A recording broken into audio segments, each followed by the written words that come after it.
Eu vou fazer um comentário breve, sem edição, sobre um vídeo que eu assisti agora há pouco, de um camarada chamado Martins. Ele acredita que a Terra é plana.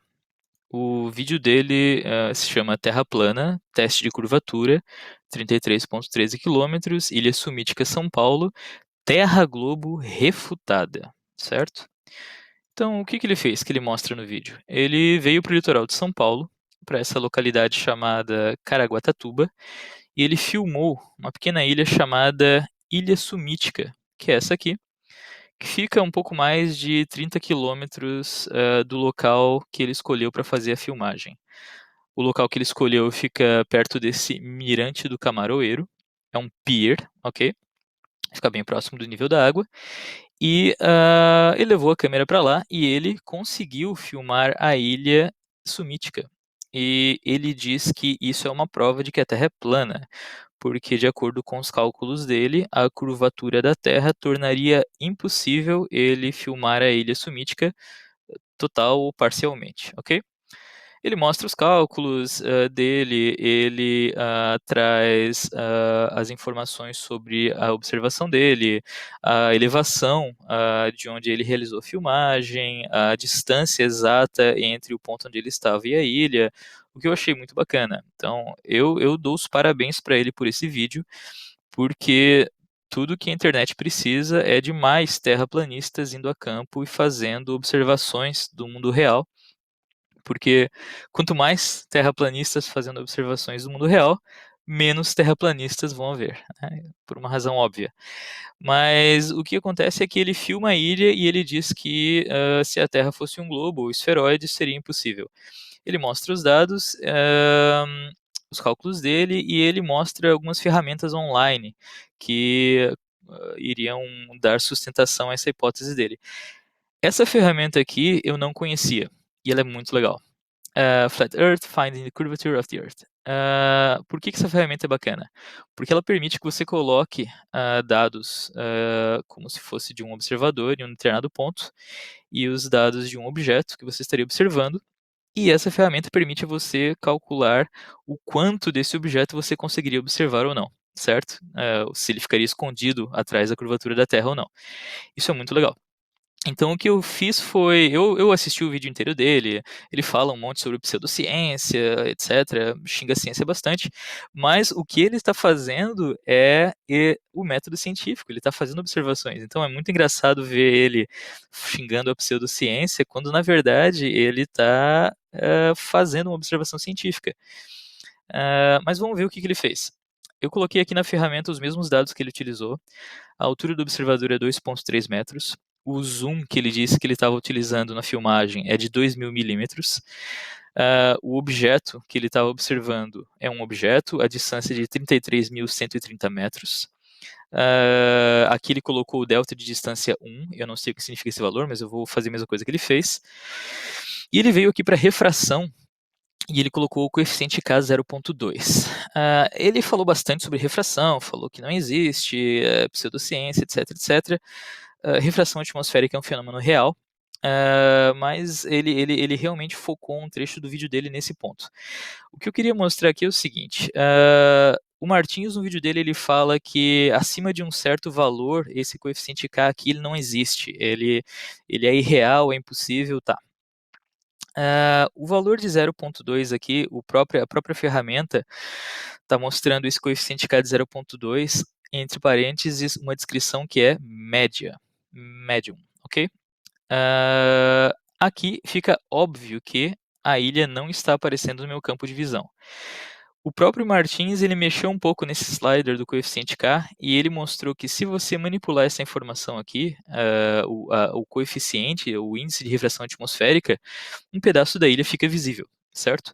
Mas ele disse que qualquer valor acima de um determinado valor lá que ele estava usando é impossível, por razões X. Ele não explicou a razão, ele só disse que era impossível, irreal, alguma coisa assim. Mas o interessante é que quando você mexe aqui no coeficiente de refração atmosférica, você realmente vê um pedaço do que seria a ilha, e esse pedaço, ele é mais ou menos do tamanho que ele estava filmando, né? Considerando aqui o horizonte observado, a altura aqui que ele está filmando da ilha, que muito provavelmente é só um pedaço, só o topo da ilha, considerando que o formato da ilha, na verdade, é esse aqui. Então, esse pedacinho que aparece aqui, na ferramenta, seria mais ou menos o pedaço que aparece se você mexer um pouco nessa refração atmosférica. Mas o youtuber disse que qualquer valor acima de um certo valor, lá 0.2, não existe, ok? O legal dessa ferramenta, além desse fato que você pode usar sliders para alterar os valores e colocar o valor que você quiser, é que essa página descreve o que é cada um dos painéis e descreve o que é cada uma das coisas. Tem uma parte bem detalhada sobre refração atmosférica, explicando o que ela é, quais são as variáveis que afetam a refração atmosférica, que a temperatura e a pressão, a densidade atmosférica, a pressão do ar afetam esse valor. A página mostra a fórmula utilizada para obter esse coeficiente K, o que, mais uma vez, depende da pressão do ar e da temperatura, e traz mais alguns detalhes. Entre esses detalhes, é uma classificação de refração. É uma pequena tabela que mostra um alcance de valores do coeficiente K e o que é a classificação para esses valores. Então, um coeficiente K de 0 a 0.12 tem uma refração fraca, ok? Um coeficiente K entre 0.12 e 0.18 tem uma refração standard. Standard aqui, se você for ler o resto da descrição, se refere a Standard Atmosphere. O que é Standard Atmosphere? Que eu também não conhecia. É um padrão ISO, é uma ferramenta, que essencialmente foi desenvolvida nos anos 70 e é uma fórmula que vai te dizer qual é a refração atmosférica dependendo da elevação em que você se encontra. Nesse modelo, no International Standard Atmosphere, a temperatura ao nível do mar é constante e a pressão atmosférica também é constante, ela não varia. Nessa página aqui tem mais detalhes de como isso funciona, mas é isso que significa standard aqui no modelo dele, certo? O valor para standard geralmente assumido é 0.17. A classificação aqui já muda para moderada, se você tem um coeficiente K entre 0,18 e 0,38. Aqui a gente está falando de refração atmosférica moderada. Você tem uma refração forte se você tem um coeficiente K entre 0,38 e 0,58, e a partir daí vai para severo e extremo, certo? Mas o interessante aqui é que existe uma classificação chamada moderada, que é diferente de standard. Standard, mais uma vez, se refere ao padrão ISO, e moderado seria uma refração que, no gráfico, é chamada de média.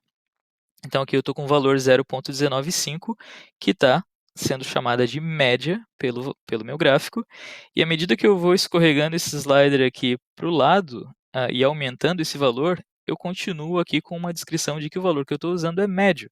Então aqui eu já estou em 0.24, continua sendo considerado uma refração atmosférica média. Se eu aumentar um pouquinho mais, vamos ver, para 0.3, continua sendo considerada uma refração atmosférica média, e eu já começo a ver uma pontinha do que seria a minha ilha acima da linha do horizonte. Consegue ver?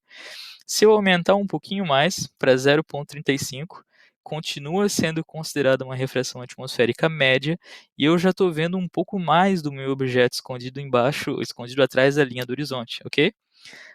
Mais uma vez, a ilha tem esse formato.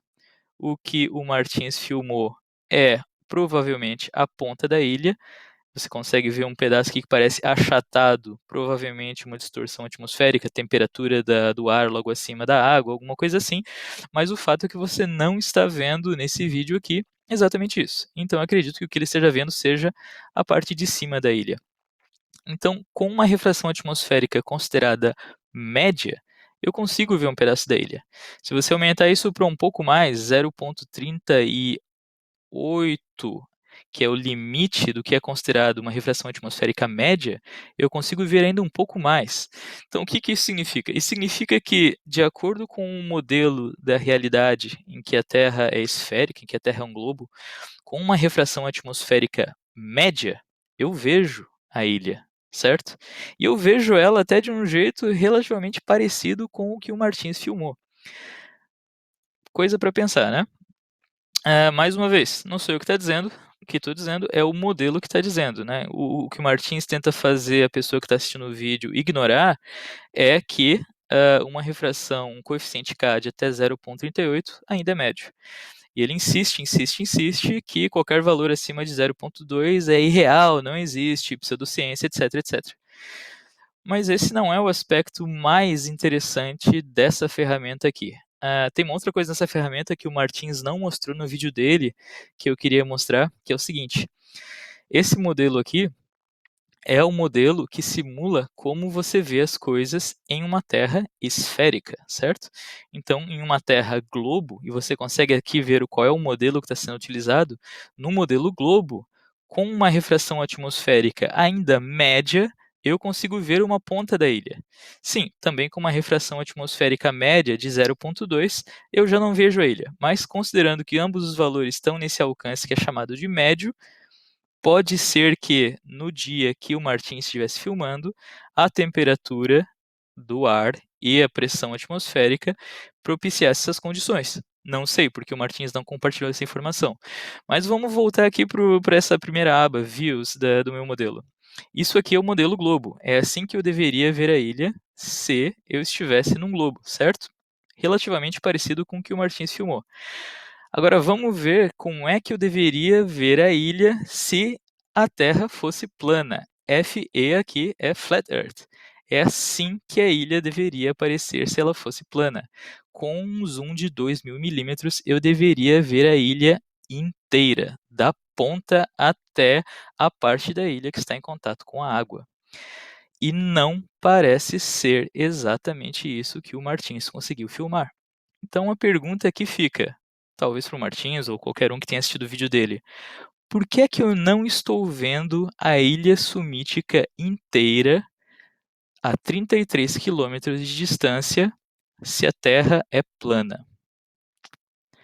Fique com essa pergunta.